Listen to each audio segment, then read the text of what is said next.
Tako ya gwako byalione bikwao byalione Halima kecho tukola revival band abalungi abatulaba mwasize mutya wakede bulungi mukama yebazibwe twatuse danti mu studio za ABS TV program Kyolifa Tewelabidde tuli no musumba Augustine abizayo amanya gangenze Jackie babiri kamuzala kamuyonsa field marshal namala agende okusoma mu maaso. Pastor soko obuuze ku bantu. Nsooka okubeebaza abantu mwenna era mbalamusiza mu linnya lya Mukama waffe Yesu okuba nga muliko ABS TV live mulaba. We greet in the name of Jesus for you being on ABS watching live. Ate nga mugenda kulya ebigambo ebibazaamu amaanyi. And are going to your words that are going to encourage you. Naye nga sinnagenda mu maaso. But before I go any further, neebaza abantu abali ku YouTube. I thank people who are streaming on YouTube. Kubanga ndabako gwe bayita Nuuru Kyolaba. Because I see someone called Nuru Kyolaba. Akoze comment aga She has commented and said Nendaba Deborah Buliera. Deborah Buliera. Abuuza good morning. She's saying good morning. Good Kwali morning, nnyo ku YouTube. Ne kubako Florence Mirembe. Hi Florence. Ne agamba morning. Oba ye yes man. Waliwo aga Florence Mirembe, God is good. It's good all the time. Namubiro Lavia, good morning. Good morning, Lavia. Namubiro era Lavia agamba thank you Jesus. Amen. Thank you, Jesus. Ono Sola oba Sola Omani.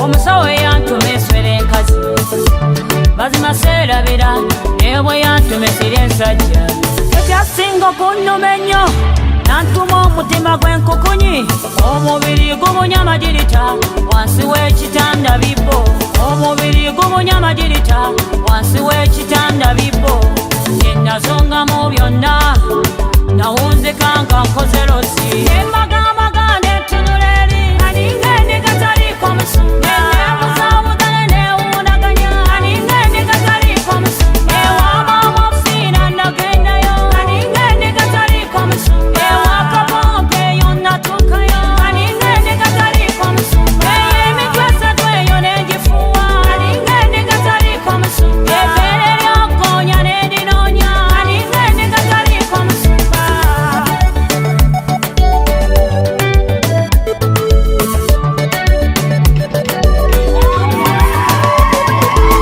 nina ekyama kyange kyenazula nina omuntu wange gwe nasiima yansanga ku kkubo nanondayo natwala waka naŋŋamba wummula amaziga we gakoma omusala negwologosa omusaayi gwogwayika gwanyamba okuva mu nnaku byaliwo nebigwawo byanalizonga byaggwawo byaliwo nebigwawo amaziga bogagwawo byaliwo nebigwawo nebyakapopo byaggwawo byaliwo nebigwawo ebyobusamize n'obireka byaliwo nebigwawo n'abansekerera ne basirika byaliwo aninga endigataliiko musumba ewakapompe eyo natuukayo aninga endigataliiko musumba eyemitwe esatu eyo nengifuwa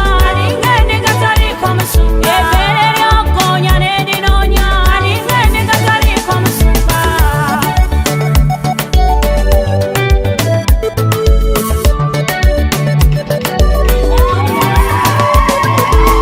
nina ekyama kyange kyenazula nina omuntu wange gwe nasiima yansanga ku kkubo nanondayo natwala waka naŋŋamba wummula amaziga we gakoma omusala negwologosa omusaayi gwogwayika gwanyamba okuva mu nnaku byaliwo nebigwawo byanalizonga byaggwawo We gakoma Where the tears stopped at the cross.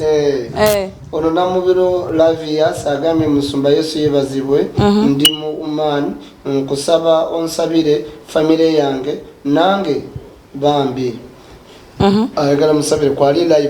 She's watching us live. She's streaming live. Whoever wants to send us a message, you go on YouTube and subscribe to us. Send us your messages. Yeah, and we'll be reading them live on air right now as soon as we get them.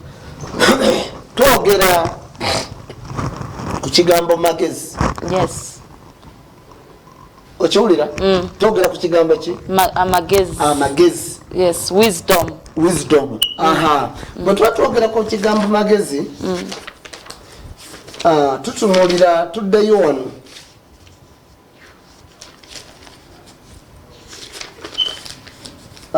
tuddeyo wano mu Luka essuula eya 21 See.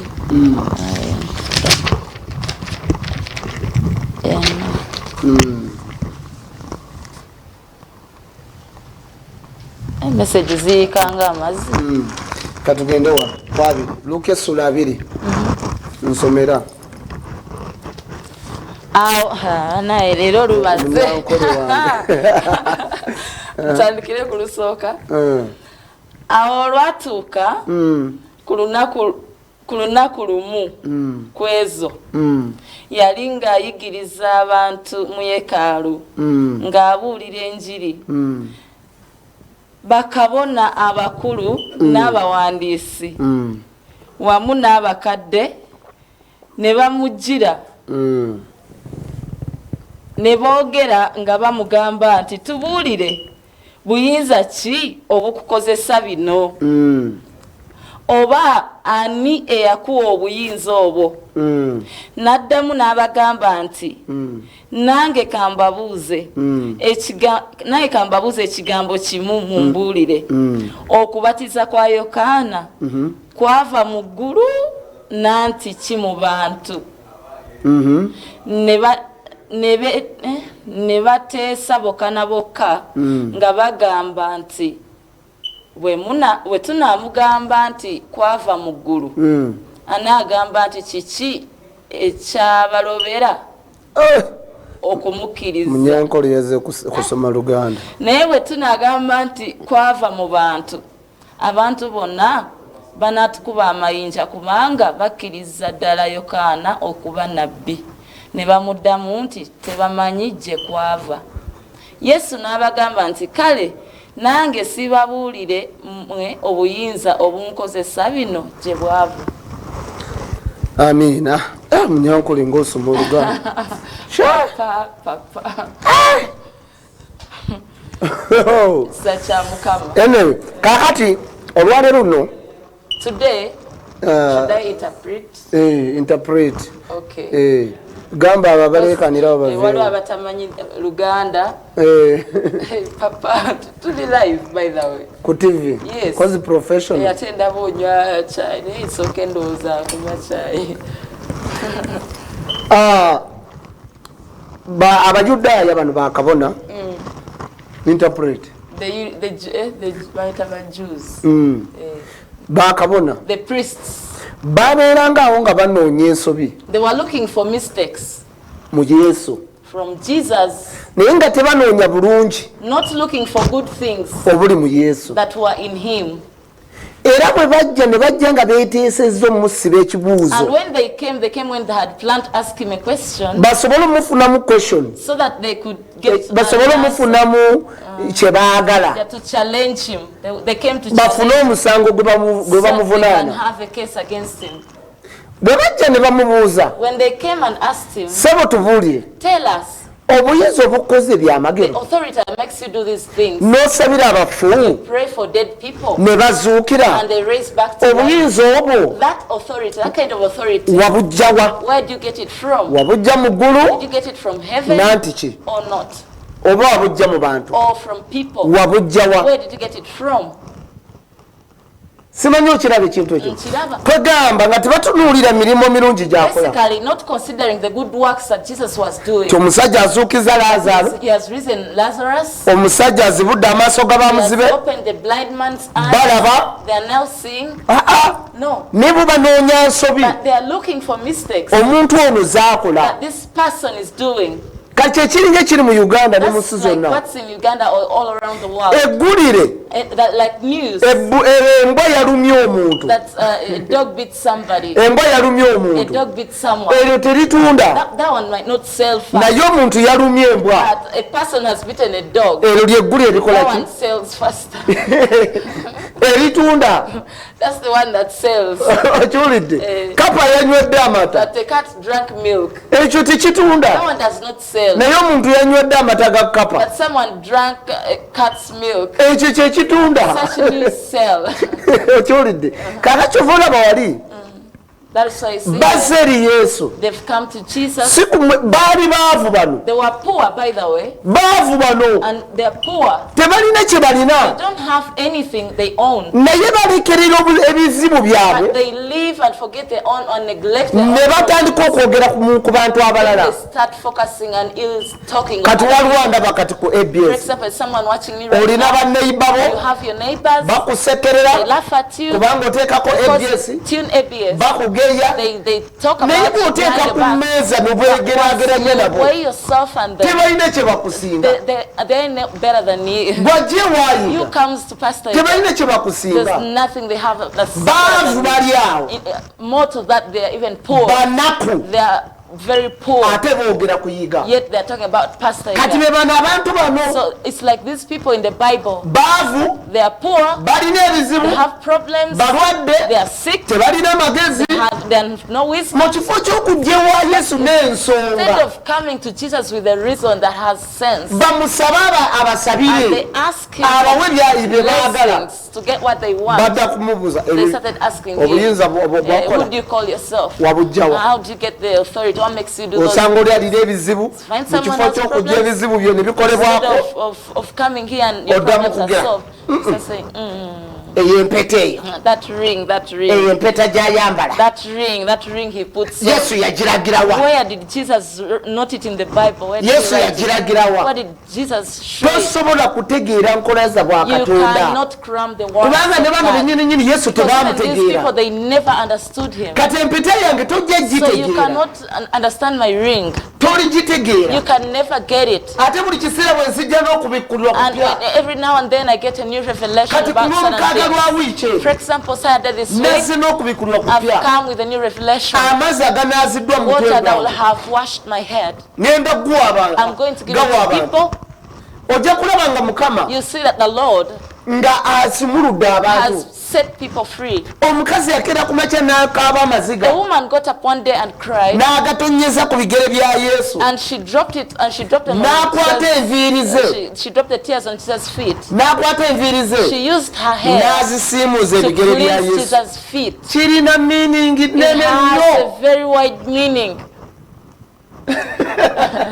okiwulidde kaakati naye But bazze they've come, banoonya nsobi they are looking for a mistake mu Yesu from Jesus, just like that. obuyinza obukoza bino Shrieking him, challenging him. wabujjaba Who gives you the authority to do these things? oli kyovulaba abantu okusobera osanga omusumba That is why you see you can find a mu pastor. kifo ky'okujja n'ogamba nti mutuufu kansinkana omusajja wa Instead Katonda of saying, let me come and meet the man of God, and Bambi maybe ambuulireko. I seek advice lwaki from nze him. minisitule yange How come my egaanye ministry is stuck? n'osumba minisitule emyaka You've been in ministry for over 10 nga years, kyalina abantu 35 and you still have 30 people, 50 people. kitegeeza waliwo That means there ekikubulako is something you are lacking spiritually. waliwo kyeweetaaga There is okumanya something you need to know. oba eisa nga wakyerimbikamu nga Or mukama si maybe you yakuyita put yourself there yet you are not called for it. okiwula ekintu ekyo tokoze na You risaaki haven't even researched about it. nze gwolaba na strugglinga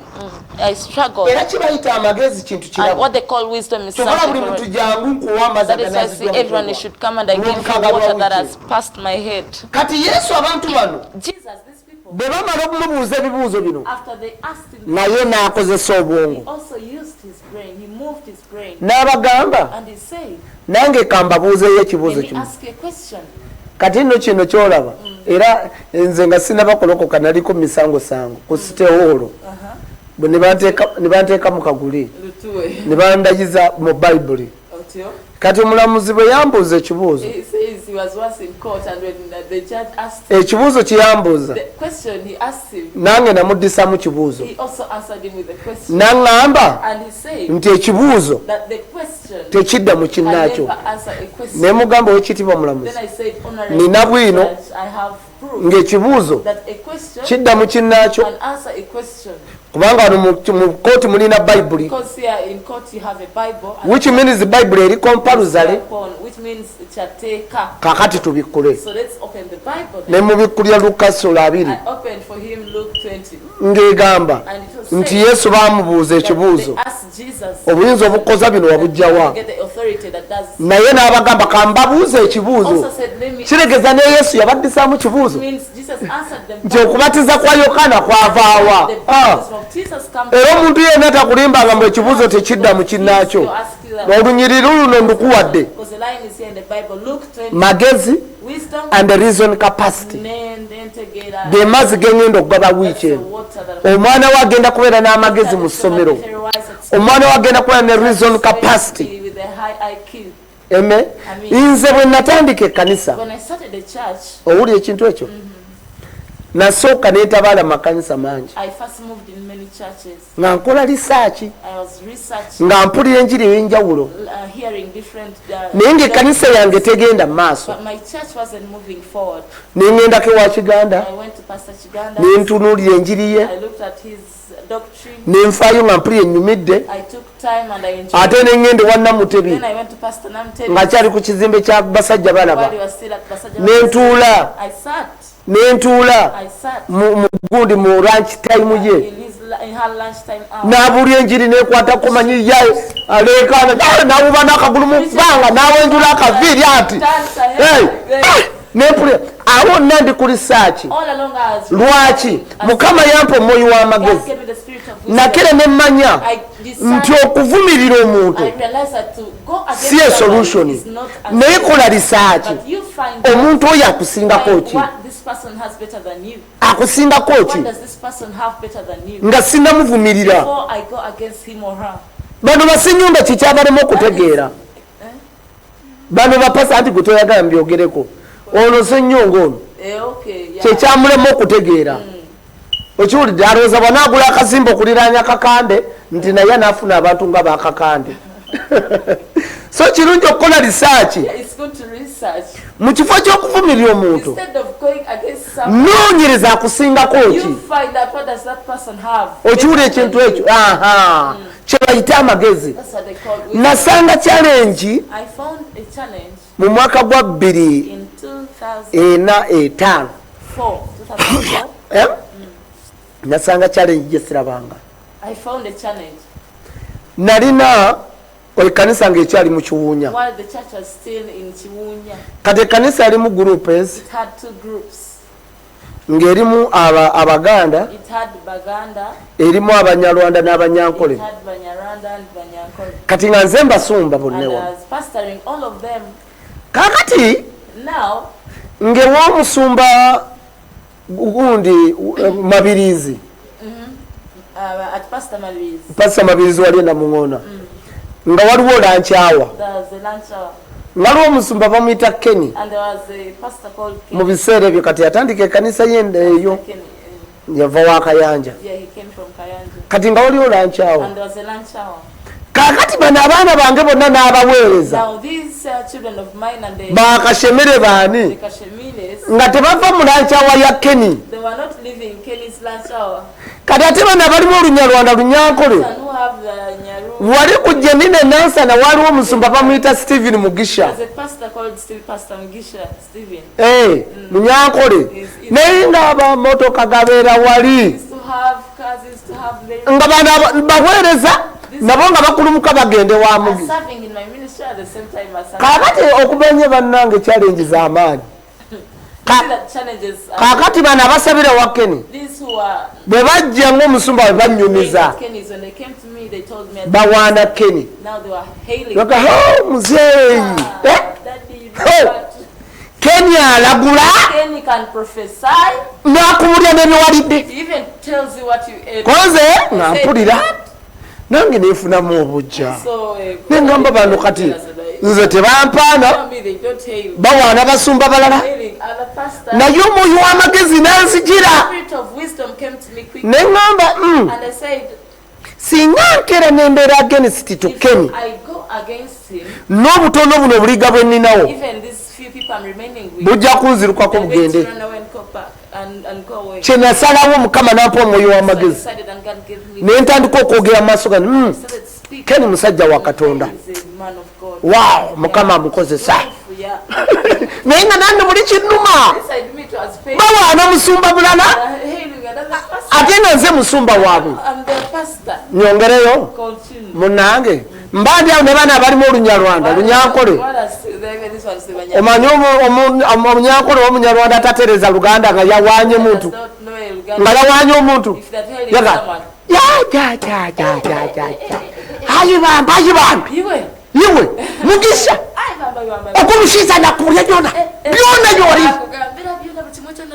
okumusiiza Mugisha mama amunyarwanda ne nayingira ego Nyagasani oli umugabo bagenzi Mugisha arakubwira byose nibyo wariyezo arabikubwira pe bamuwaana ndi awo ntudde naye abawaana bakristaayo bange mpuliriza naye Katonda yampa omwoyo w'amagezi saavumirira Mugisha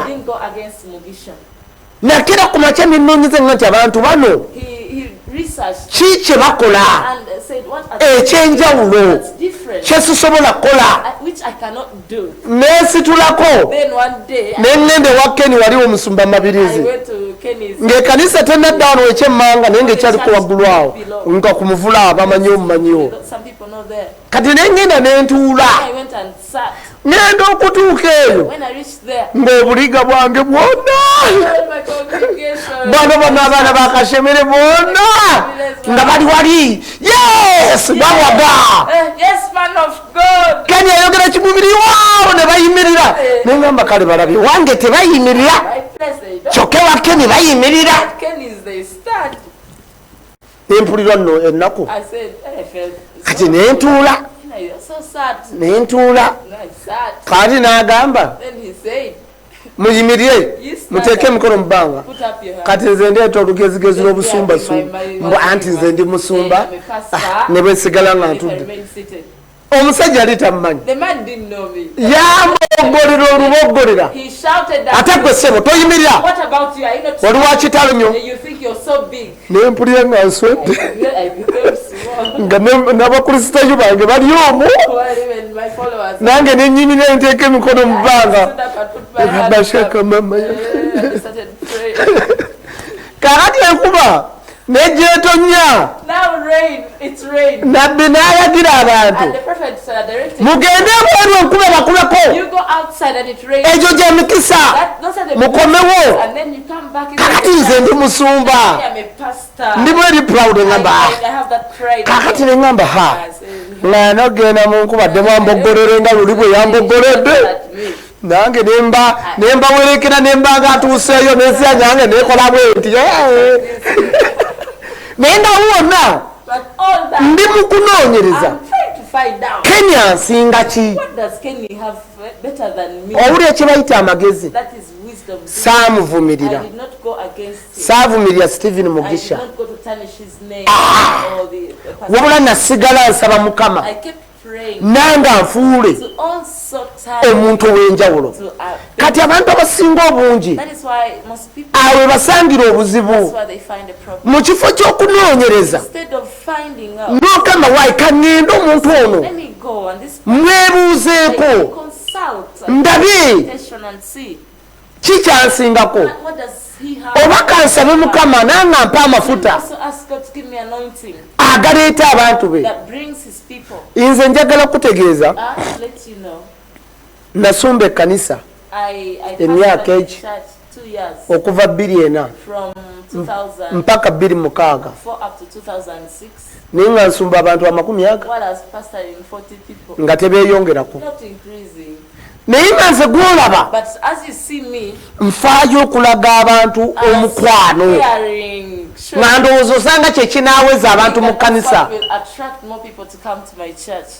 era nga saavisi bweggwa And whenever the service would end, abantu mbateegera ku I mulyango wait for people at the entrance. nga mbagwa mu bifuba Then I start hugging gwe them. bali kusaba Hey, thanks for coming. bannange bali kusaba Oh, bambi ne wiki ejja komawo Come back. omwami gyali Hey, how's your husband? bambi omutuleetirako ddi When is he? bambi abaana Oh, the children.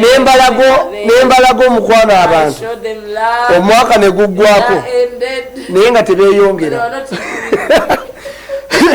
ng'omuntu bw'amala wiiki If a person spends a nga talabiseeko without appear, nga akabayibuli omanyi obubayibuli bw'abasumba n'obukooti bwaffe bw'abasumba the Bibles of pastors. n'oteekamu akakooti n'akataayi n'okwata akabayibuli n'ogenda onoonye endiga ebuze Just look for the lost sheep. ate banaagamba nti no omusumba tanoonya ndiga ze neŋŋenda mu maka gama abamu oluusi abasumba embeera mbi nga naye nga tegudde olubege When they are beginning, they have those. kati wakwaniriza sitokisi ejja n'ebaamu ekituli Sometimes the shoe. kati oba ojjamu ogisiika booti So when you're mu maaso wano bikka ekituli kiri n'otuula tuli wamu Papa, oli bulungi he says that with the stockings have a hole, so you pull a hole and cover it when you're entering someone's house. kati n'otuula And then you sit. notaneewa oluganda nga tuludde okulaba And it's a long time. munange toggwamu ssuubi Don't lose hope. n'obanoonya Then you look for omwaka ne guggwako their end. naye ne mu kyaki nga tebawera In church, they are not increasing. okitegedde kaakati teri musajja yasinga okunsomooza And there is no man that challenged me the most. ye musajja Like a man, era nagendayo a certain man. I went there. awo nina ekkanisa All that I have a naye nga ntwala obudde neŋŋendako mu but kyaki I z'abannange take time and go to other people's church. bendaba nti bansinga Those I see that are better than me. wesaagenda Where I didn't go wewaakakande is at Kakande's. nze omanyi njogera mazima Tell me I speak the truth. ng'omusezi agula essowaani Like a night dancer. baali buying plates. baali bantiisaayo They nnyo had scared me about Kakande. bantiisa nnyo nga muli ndaba And I was seeing emizimu egijjudde awo like spirits kireka nembeera ebusuka kkono nga ntunudde mu mulyango gwo just opposite the girabika giizo ate nekyekiri ne wane wange eri omuntu atya n'okuyitawo obuyisi someone fears even to pass. ng'alowooza emizimu giyinza n'omukubira awo egyo wayiga kati kakati eri namutya So me, I was scared. era nange nali omu And I was among those people who kubatamukkiririzaamu didn't believe in him. naye oluvannyuma ennyo But later on, mukama n'andaga ebintu the bingi Lord revealed so many things to me. ne mmanya nti And I managed to know abantu bonna that all people bantu ba mukama are God's people.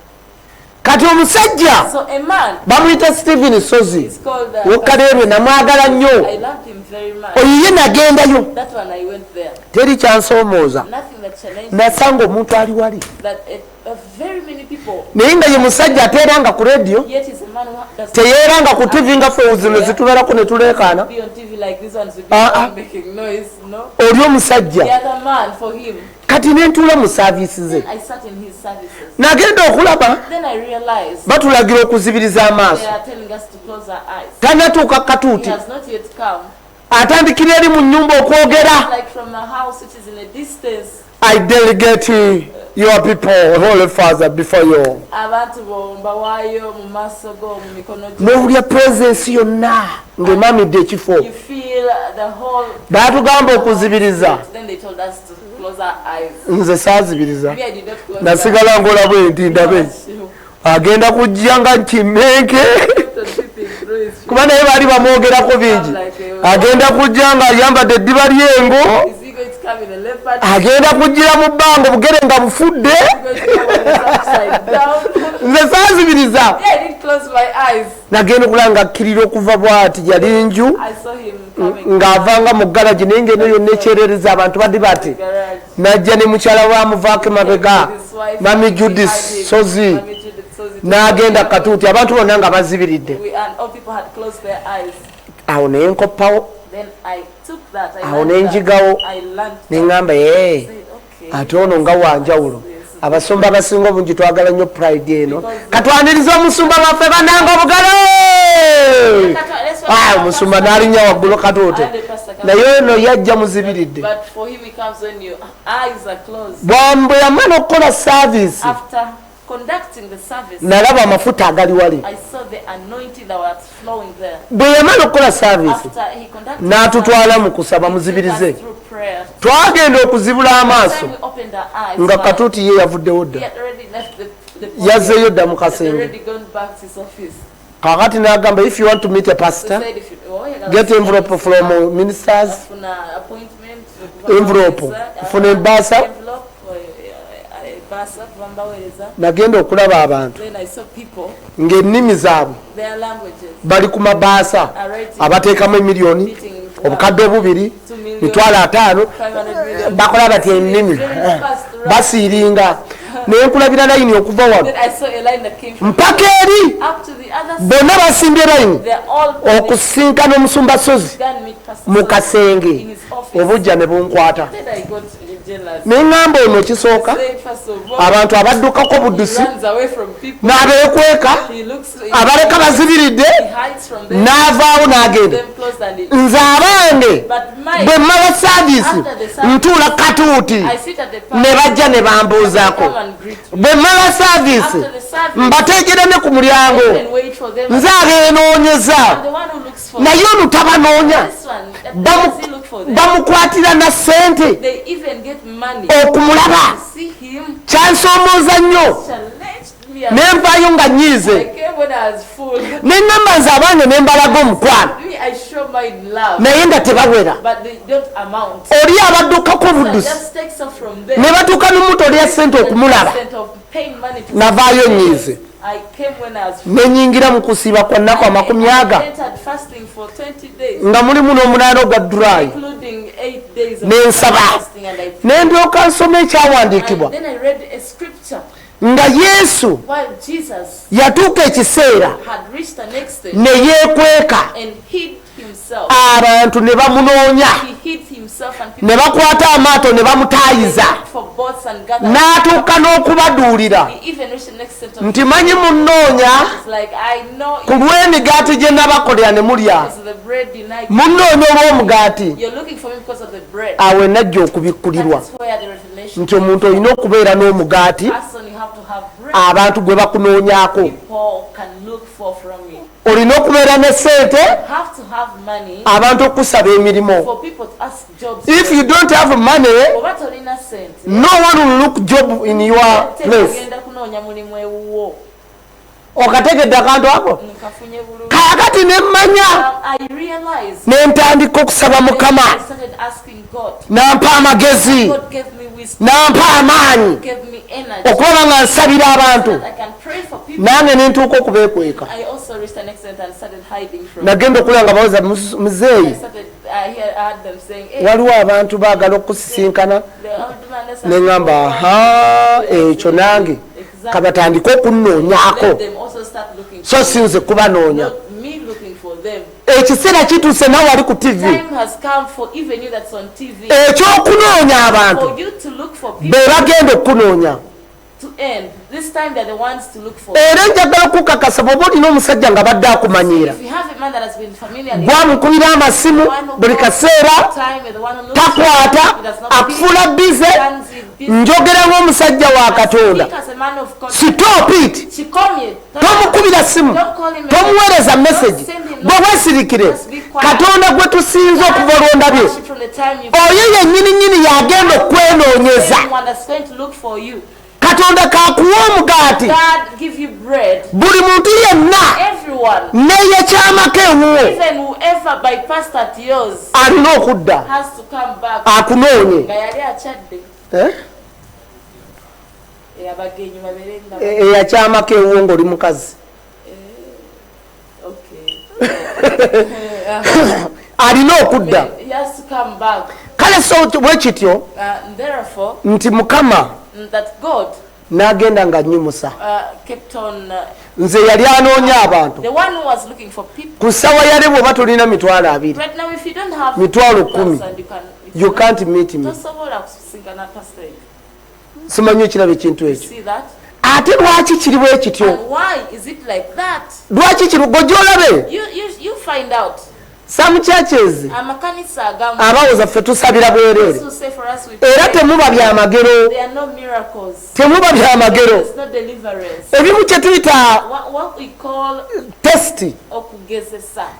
ekiseera ky'omayoga ndi emutufu kanoonye emitwalo 2 The time you can be like, let me at least sisinkane musumba yiga 1,000 and meet Pastor again. katonda aba yalengereddewo dde okukkiriza kwo God will have visualized your faith already. abamu otuuka n'okutunda ttivi yo mu nnyumba To the yo extent of sending your TV osobole okujja okulaba yiga that you come and see. kati ekyo kitegeeza kuba kukkiriza Means it is faith that yesu yali mu nju bw'ati Jesus was in the house. n'alaba ebweru abantu ababonaabona People who are suffering outside, nga balwana omuleetera omulwadde who are fighting to bring, naye nga tebalina we bayisa mulwadde ono they had nowhere to pass the patient. yesu teyabibagondezaamu Jesus has never softened things for them. teyabibagondeza nti abaaye mukole ekkubaawo omulwadde oyo yabaleka bammale kusitwagoringa Let them struggle enough first. kati katonda akuteerawo ekigezo nti okulaba yiga Just for you that to look for pastors, olina okusasula emitwalo 2 you have to pay certain amount. n'olyoka ositwagolinga ozinoonya Go to look for kati esitwago eyo gy'oyitamu that hustle that you katonda gy'alaba God is what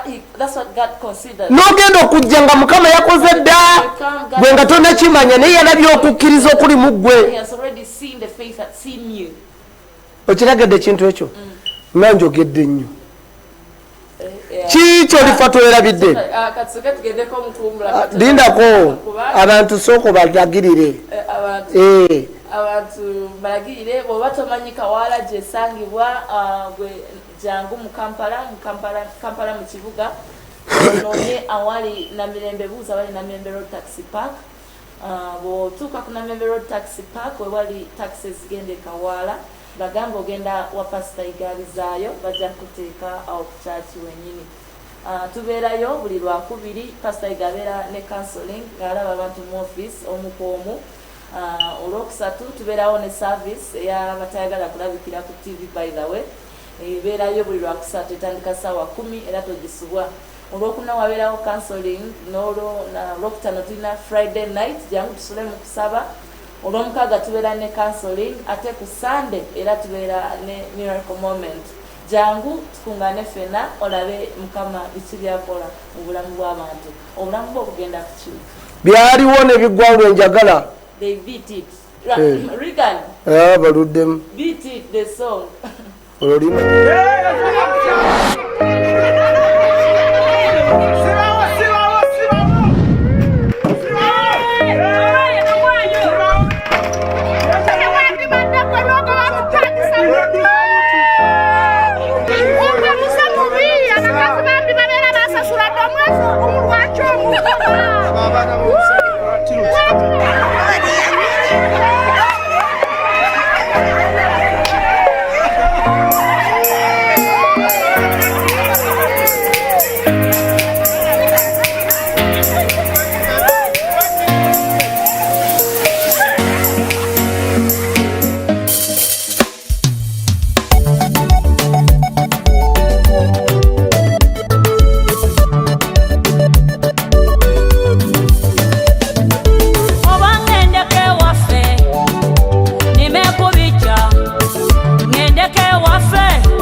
bwe yantumesira ensajja ekyasinga okunnuma ennyo nantuma omutima gw'enkukunyi omubiri gubunya amagirita wansi w'ekitanda bibbo omubiri gubunya amagirita wansi w'ekitanda bibbo yenazongamu byonna nawunzika nga nkoze losi emagamaga netunula eri aninga endiga taliiko musumba nenebuzaabugane newunaganya aninga endiga taliiko musumba ewamama ofiina nagendayo aninga endiga taliiko musumba ewakabompe eyo natuukayo aninga endiga taliiko musumba eyo emitwe esatu eyo negifuwa aninga endiga taliiko musumba ebeere lyokoonya nedinoonya aninga endiga taliiko musumba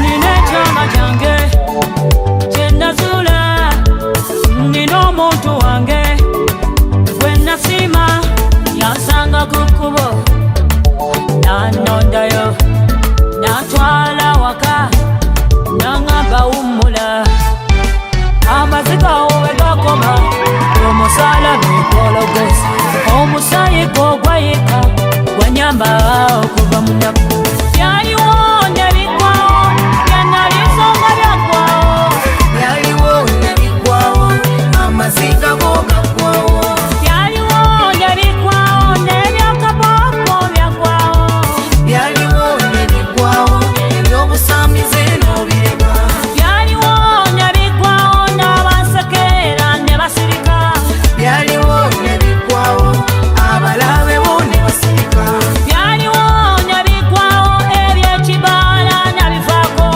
byaliwo nebigwawo obwamalaya n'obuleka byaliwo nebigwawo n'emagimooto yaggwako byaliwo nebigwawo ebyakabwakagana byaggwako byaliwo era biriggwawo ekyo byaliwo nebigwawo jake yali omuyaaye n'alokoka tuweereza message ebyaliwo nebigwawo so genda ne ku YouTube notuweereza message musumba abantu bagenda kuba simu byaliwo nebigwawo owekaamu okyanakyuka abantu tubawe simu era kwogerako ne musumba ija kuba 0776 577 waneeno obutereevu obeeko bakube nekuza mu studio tuwama tezirikwali n'omuntu yenna ngaoyaga kusapotinga ABS television ezo ennamba eziri mu white wansi ezisemba wansi eziza white kuba okuba amasimu kati omukyala kwali agakwata nga gwogamba nti mutuufu TV eno njagala nnyo ate ne musumba yiga mwagala nnyo era nja kusapotinga ABS TV n'emitwalo eba 5 buli mwezi oba emitwalo 10 buli mwezi oba emitwalo 2 oba mutwa kyonna ekiva ku ntobo y'omutima gwo nga gweoyagala nnyo ABS TV support ABS njagala mukama abawo omukisa mwena abakimiddemu tulabye abantu bangi sofa twakali gyesalinga kumpi abantu 2,000 abeeyamye ku kusapotinga ABS bambi mukama abawo omukisa ate buli akikola nga buli mwezi otuweereza ssente ezo obujja kukya naawe obeere n'obujulizi ng'omwana omuwala gwolabye nti yasookera mu kubonaabona ate ku nkomerero mukama n'amusanyusa oluyimba olwo lwa bunnabbi era nze naluyiiya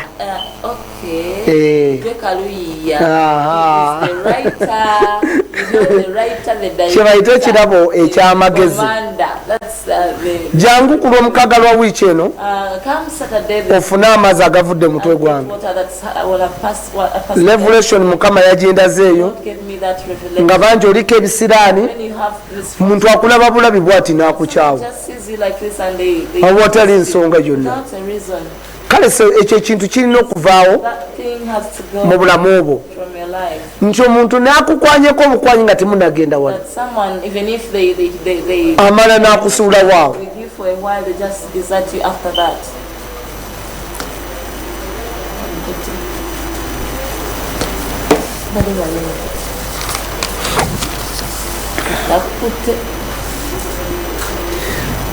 nakoomi Lita Nakomi Rita. onagamba njagala nnyo ABS television musumba wange This one says he loves ABS TV. naye siina bulungi sente But I don't have money. nja kusobola 5,000 buli mwezi So I'll manage 5,000 every month. bambi mukama kuwa omukisa muwala May wange God bless you, my daughter.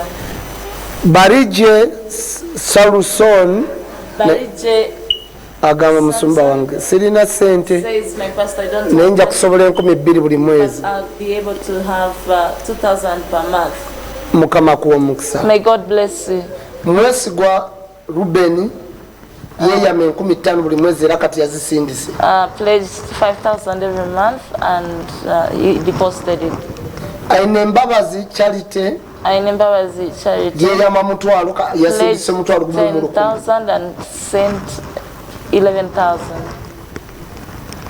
Nasolo Aisha Nasolo Aisha yeyama 15,000 enusu 5 era yaziweereza pledged 500 5,000 500 and pledged it and sent it. Kyeyune Charles Chaine Charles yaweereza 1,000 mukama kuwa omukisa sent 1,000. Kikambi Douglas Chikambi Douglas nusu 9 Yakaweereza. 9,000 he deposited it. Katumba Wire Katumba Wile nusu 5 500. Bwire Tadewo Ziwa Wile Tadeo 3,000 yaziweereza 3,000 he deposited. Sonko Deogratias Sonko Del Gracious 5,000 yaluweereza 1,500 he deposited. Kyomugabo Bennett Kyomugabo Benedict munusu mutwalo yaguweereza 10,000 he sent it, he deposited it. Sejjemba Hassani Sejemba Hassan nusu mutwalo yaguweereza mukama kuwa omukisa bambi 10,000 he sent it. Jimbo Peter emitwalo 2 yeyama 20,000 emitwalo 2 buli mwezi every month agenda ziwanga mukama kuwa and he's omukisa bambi gonna be depositing it. Kaya Richard Kaya Richard omutwalo 1.5 buli mwezi 15,000 every month. Nasande Na Sunday Jacqueline Jacqueline emitwalo 2 buli mwezi 20,000. mukama abawe omukisa mwena May God bless all of you that watch ABS TV. yakiyimiriramu mukama agenda Whoever involves yourself in it, God is going to bless era you ogenda kubeera n'emirembe and you are going to have peace. Hello, oli ku ABS TV Butelevu. Yogera amannya go ne gy'osinzidde agenze. olwadde mbukuba essimu kati njogereko naawe You're free to call Ndibasome. Simu noti 776-571-973 gikubeeko kati oyogereko ne Pastor Iga Butelevu ku mpewo. Hello, oli ku ABS TV amannya go ne gy'osinzidde. Osinziddewa?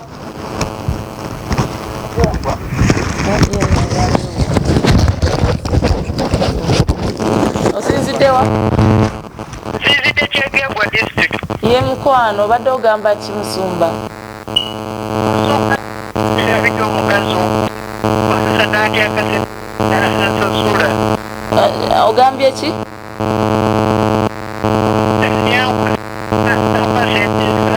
Omukazi yakozesa n'atakuwa ssente zo? katonda nga bwali mulamu As God is alive, gwagenda okumwebanjiza mukama agenda kusindika mu birooto bye naye netiwaakayo nga si nungi, netiwaakayo terikiryawe. njagala mukama amutwale buli kiro ew'omuntu oyo atamusasula ajja kufuna mu birooto ng'omutuga ng'omugamba njagala sente zange tewagenda kuyita wiiki nga tazisasudde. Amina. wabaawo n'omulala akube twogereko naawe netiwaaka yawa ate bano baba YouTube togenda obatono bijja kuba binja nti obudde oyo Sirivi ali kumpi kujja katukwateyo ndo. Hello, oli ku ABS Butelevu amannya go ne gy'osinzidde? Wangi yogerako naffe. Amina. Uno wali yogera naye.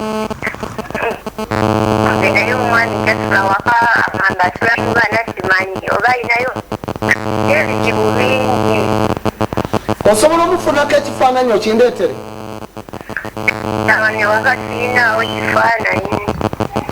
Ne ku WhatsApp talinaako ba Facebook?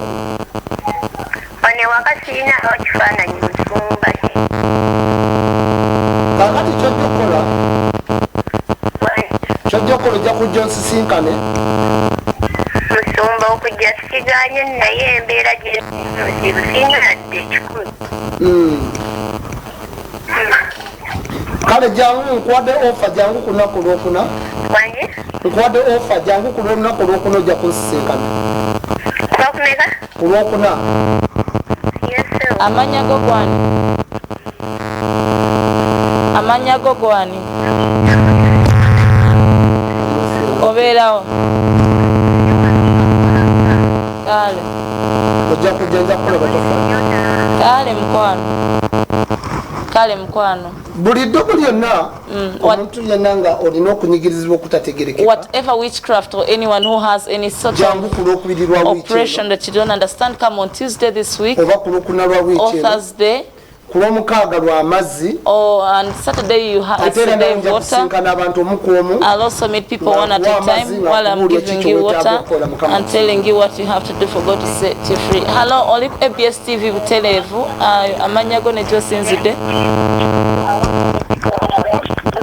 Hello, yogera kone Musumbaiga. Hello? Mkwano nakukutedda.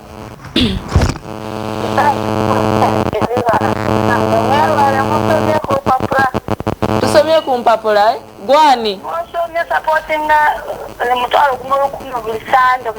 Gwani? I never was charity Ibanda. Iwe I never was atori Ibanda eze shangwe. Ibanda mchizabi Ibanda mwana. Elaila walai wale kusiba. Wanji?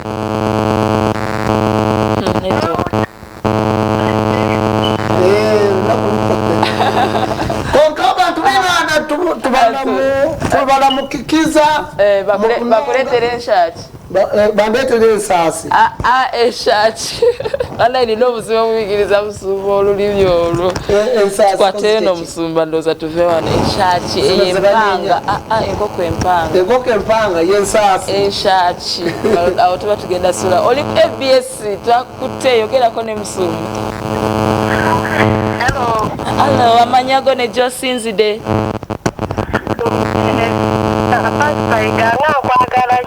Are you sure? Gwani? Fiona oliwa? Chiboga, chiwenda? Yogera ne musumba. Wanji?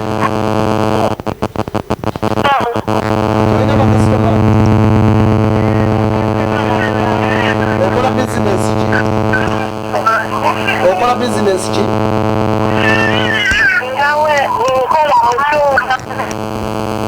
Okola muki? Ibambi. Avuddeko. Sorry mukwano tukuluzinze. Anyone with a business that's not moving quite smoothly, pick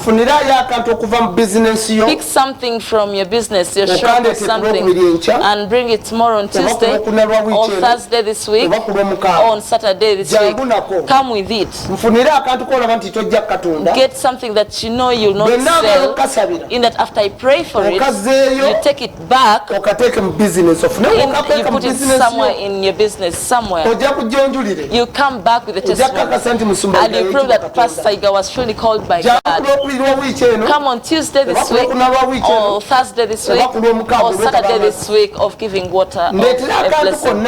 Bring anything, any slight thing from your business, be it a shop or a company, as long as it's business. If you have a man that's stubborn, ekifaananyi ky'omusajja you get me his photograph okireete and then you bring it. bw'oba olina engeri gy'osobola okufunamu ekifaananyi If you have ky'omukazi any way of getting a woman speak okufuukidde ekizibu ku bbaawo that has become a problem, that harlot has had on your husband, ofunako ekifaananyi and you can get it, all her names, jangu osisinkana come and meet me. nja kukubuulya ekyokukola I'll tell you what to do about omulala akuba it. Naye tusiibule tuve wano obudde kati bugeze. weeyo kyasa omuntu omu Katukwate ono kale nga bw'ogambye ono namukisa omuwaati.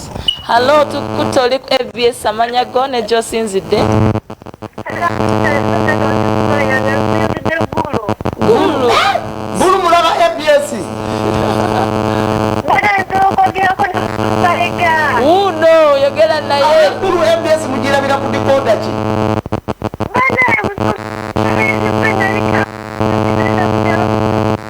wangi Yali Kampala kati yadda mu kyalo. wali kampala kati wadda mu kyalo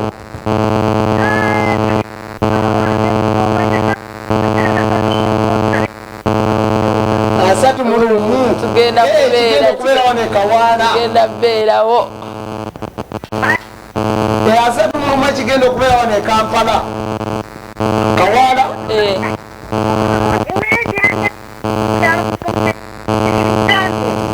eyo mulaba ABS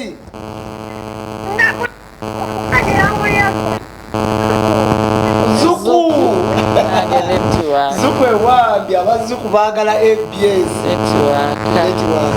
netiwaka naye banaye nga tukwagadde nnyo mukwano batulabira ab'eggulu eggulu tubagala nnyo mwebale kula ABS naye PD leero simanyi oba taatugobe ku Kyolifa Tewelabidde ati naze naye komanda.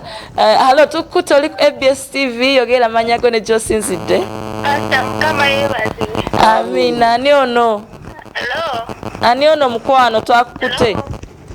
Twakukutte ani ono? Genda mu maaso.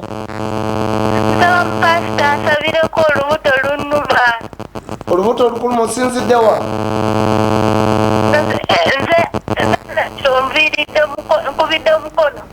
emukono mulaba ABS emukono mulaba ABS kale njagala mukama akuwonya olubuto eryo ddogo walirira mu mmere naye ojja kujja nkubuulya ekyokukola mukama akusumulire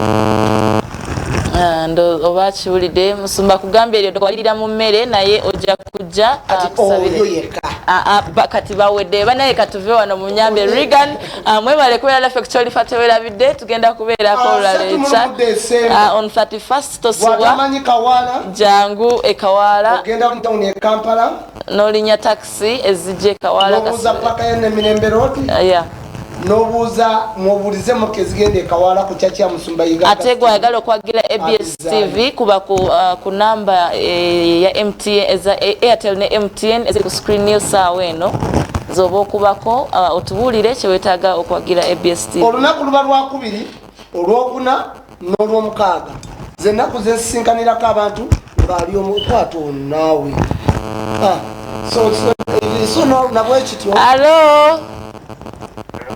Yes, how are you? Walaye bakulwaniridde oyina mukisa ki? Nawe gyebaleko sseba amannya go osinziddewa? Luddawa?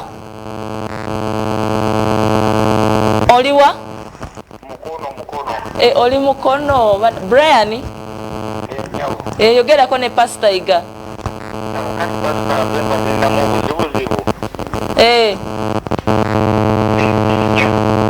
Genda mu maaso.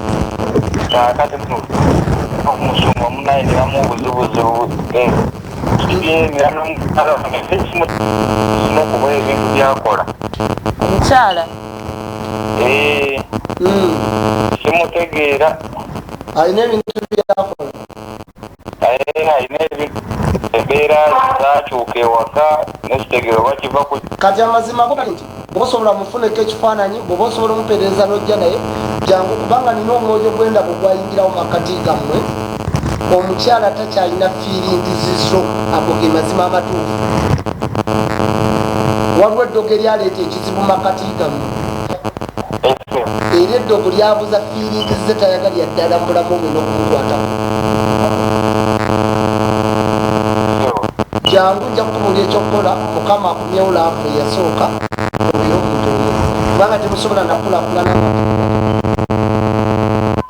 kyekyo alinda togenda katukwate nono nange musumba sibula bantu tuve mu budde bw'abasajja bambi onoonyezayakalimba ebintu bizibu nduga kubanga namwe mwendi wadde kyammanyira nga ataasoma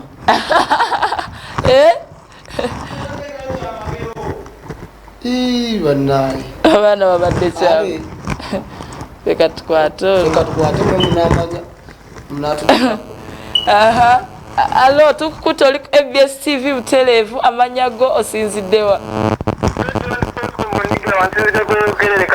tugende maaso bweyogerere